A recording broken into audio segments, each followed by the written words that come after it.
It was almost midnight. It was almost midnight. Trevor's wife was deep in sleep after a passionate session of making love. At least, his wife always called it making love. Trevor, on the other hand, wouldn't call it that way. After his meeting with a representative of John's family, he began to remember the days when he was the happiest. No responsibilities, no killings, and most certainly no lies. Trevor received the phone call he was expecting. After he heard of John's situation, he hired his own private investigator to verify what really happened to his friend. "Tell me, is it as bad as they told me?" Trevor asked. The investigator said, "It's much worse."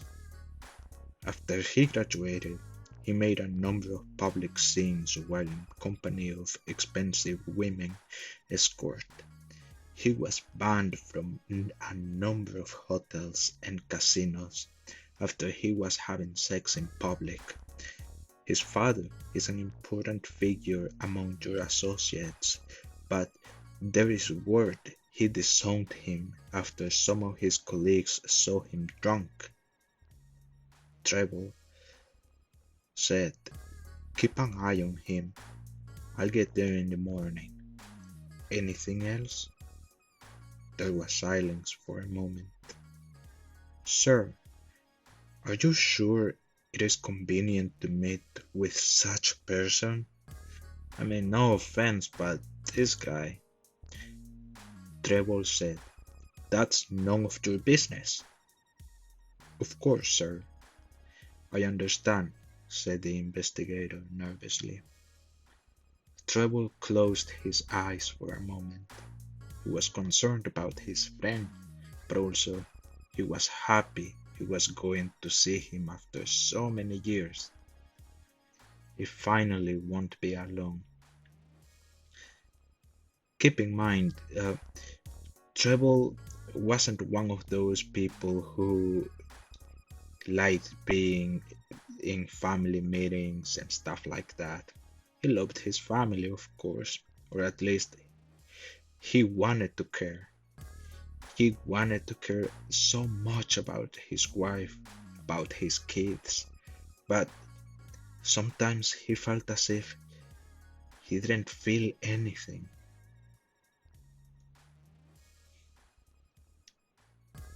Next part of the city. Classic of John.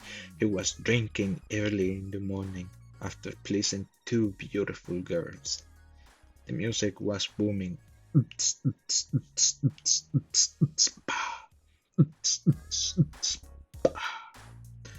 Trevor arrived at the hotel.